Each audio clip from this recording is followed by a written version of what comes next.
Hello, habari, natumai umenufaika vya kutosha katika video iliyopita ambayo tumejifunza mambo ya kufanya kila siku unapoamka, dakika 60 za kwanza kabisa. Sasa leo hii tutaingia katika kipengele cha 4 ambacho tutajifunza unawezaje kuwa na hamasa ya kila siku kwa sababu watu wengi sana huwa wanafeli, wanaharibu siku zao kwa sababu tu ya kukosa hamasa. Okay, kwa hiyo tuangalie unawezaje kuwa na hamasa ya kila siku. Jambo la kwanza kabisa, wewe ya kupasa kuweka malengo binafsi.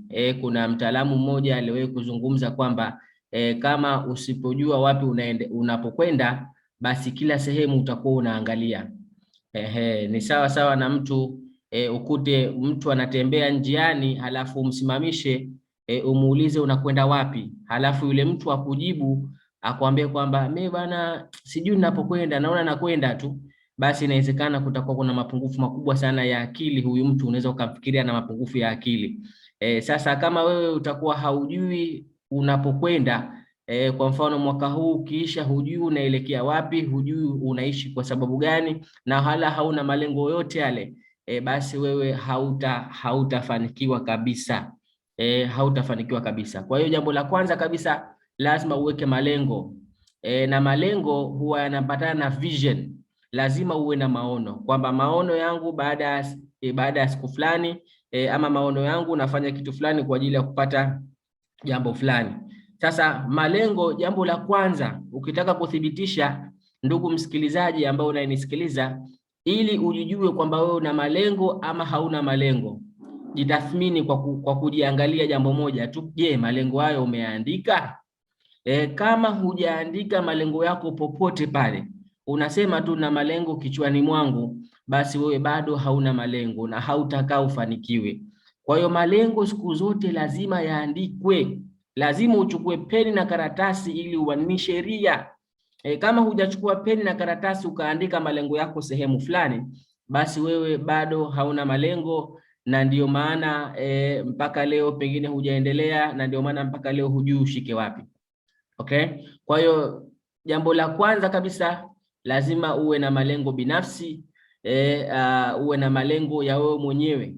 Kumbuka katika malengo haya yamegawanyika katika sehemu kuu 3. Jambo la kwanza, uwe na malengo binafsi. Wewe binafsi una malengo gani?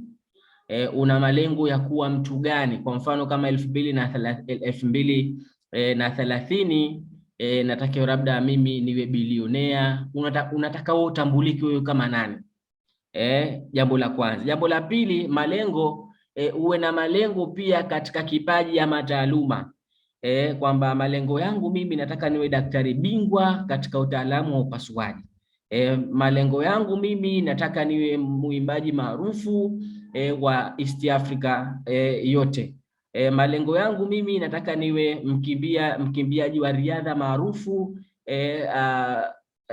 Afrika nzima. Kwa hiyo lazima uwe na malengo katika kitu chako. Huwezi kufanikiwa ukasema tu niwe na malengo binafsi, nataka niwe bilionea kama Dangote, halafu ndio ishie hapo. Hapana. Malengo hayo huwa yanaambatana na kipaji ama taaluma fulani ambayo itakayokupelekea wewe kuyapata hayo malengo ya kiubinafsi. Okay, kwa mfano kama labda nataka niwe mfanyabiashara maarufu wa kuuza labda mazao ya kilimo, basi kipaji hicho kitakupelekea wewe kuwa bilionea labda kama Dangote. Okay? Lakini pia malengo yako pia unatakiwa kuyaandika kwamba unataka jamii kuone vipi. Kwa mfano leo ukiondoka duniani, basi jamii unataka wewe ikutambue wewe kama nani, uliacha athari gani?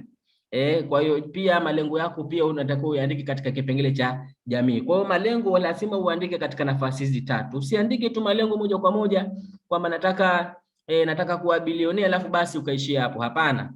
Lazima uandike nafasi ya binafsi malengo yako, pia uyaandike malengo yako ya kipaji ya mataaluma, na pia uandike malengo kulingana na jamii unataka wewe ikuone vipi.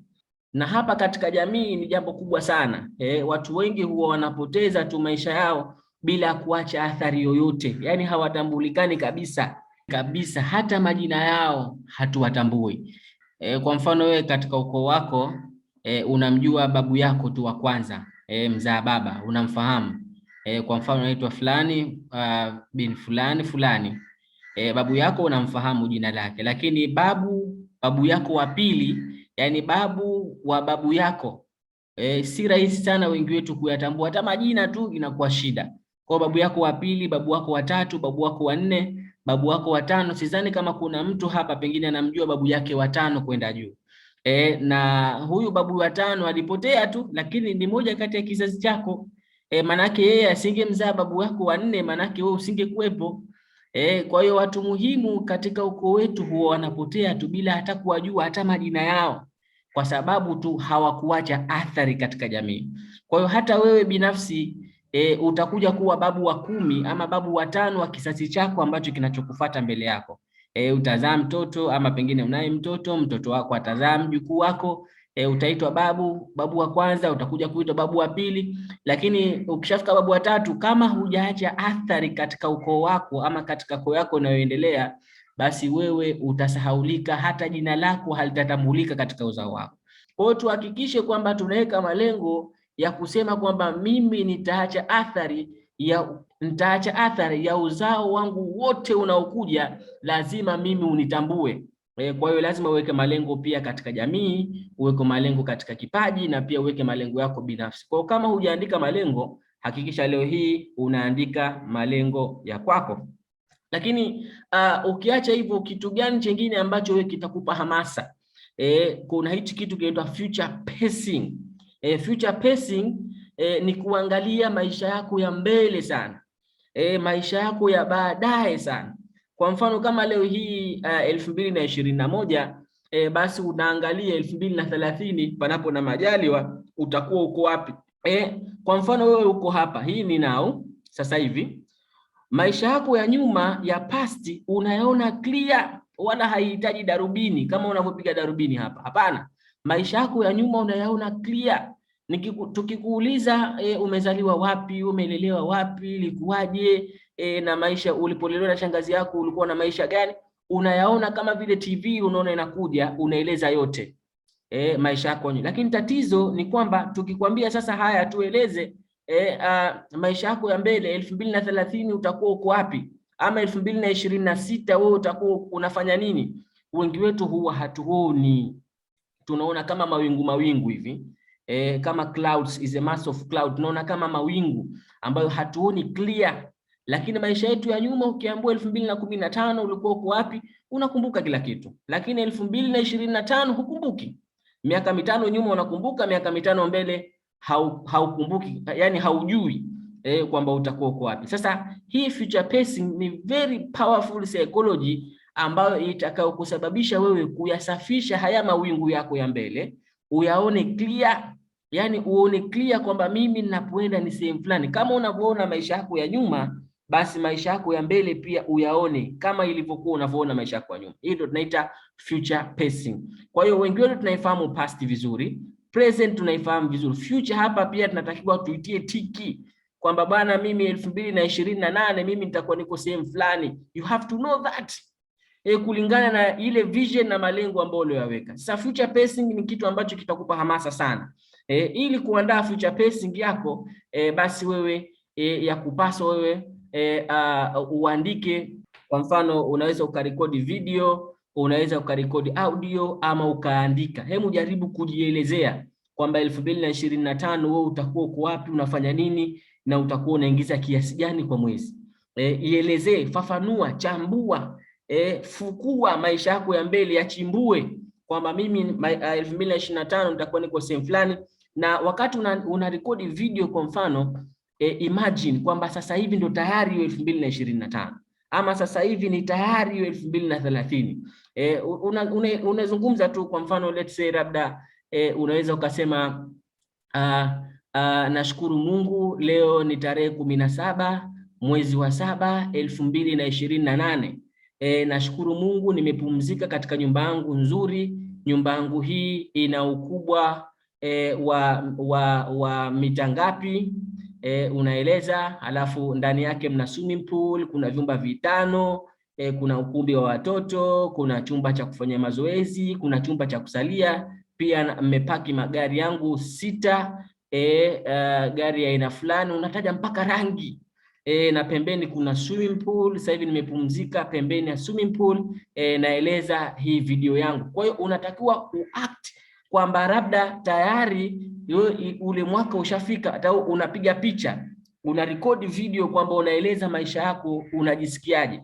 Na pia unatakiwa ueleze katika nyanja nyingi, ueleze katika nyanja za wewe uko wapi kwanza, uko wapi, na pia ueleze mali ulizokuwa nazo kwa muda huo. Usiseme kwamba nitakuwa na nyumba, sema tayari nyumba ninayo.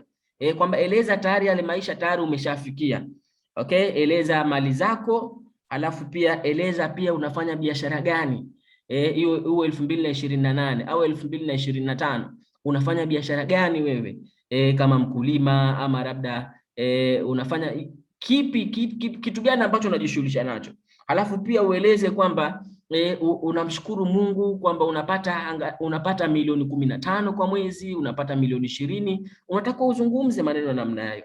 Pia ueleze pia una familia, labda una wake wangapi, una watoto wangapi, na unashukuru Mungu una watoto wa kike wangapi na watoto wa kiume wangapi, na wote wanasoma vizuri. Eleza vizuri sana. Lakini pia kitu ambacho nimegundua kitu kimoja, kitu ambacho kinampa mtu furaha sio kile ambacho alichokipata, ni yale mambo ambayo anawafanya kila siku.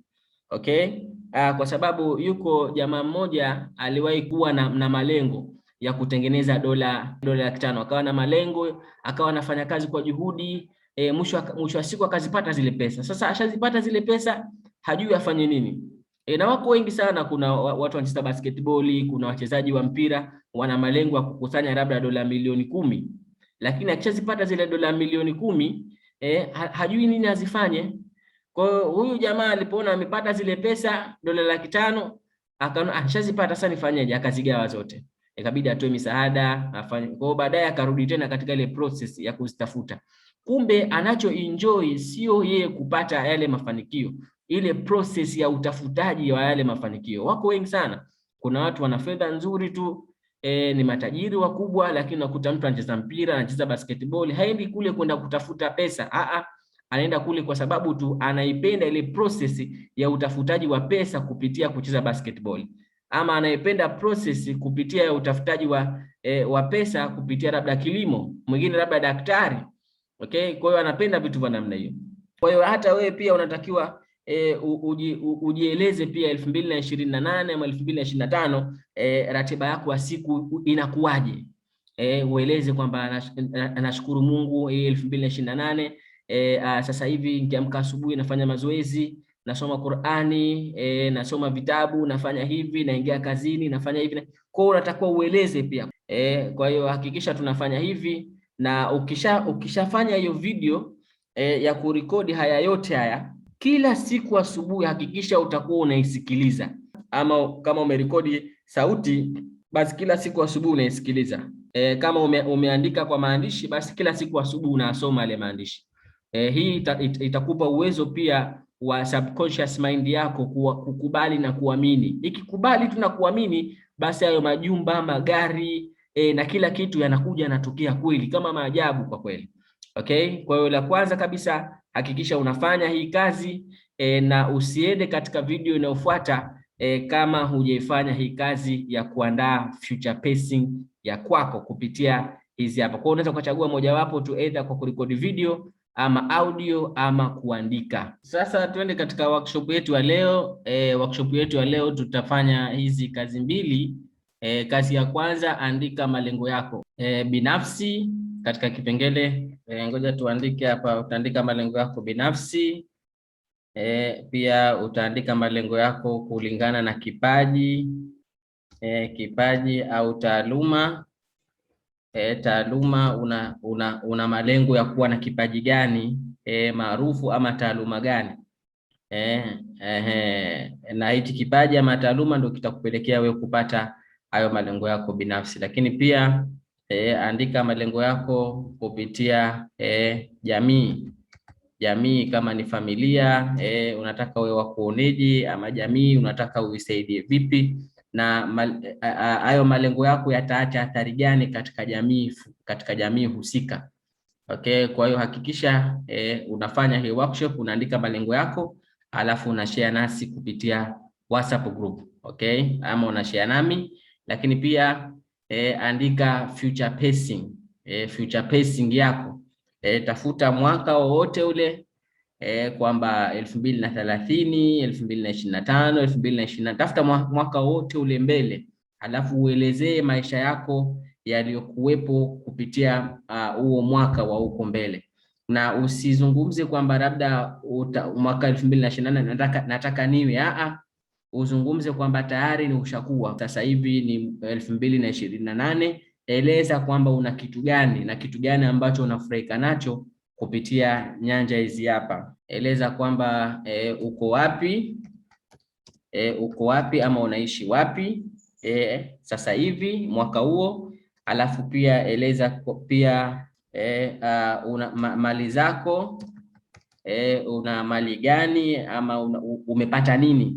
Kama nyumba basi elezee kwamba nyumba yangu ina vyumba 3, ukumbi wa juu, ina ghorofa 4. Eleza, yani usijibane bane, jiachie kabisa, kwa sababu hapa tunachotakiwa kufanya, manake tuna treat ubongo wako, hiyo subconscious mind tunaitengeneza kwamba ikubali. Kwa hiyo haiwezi kukubali kitu ambacho haijakiona.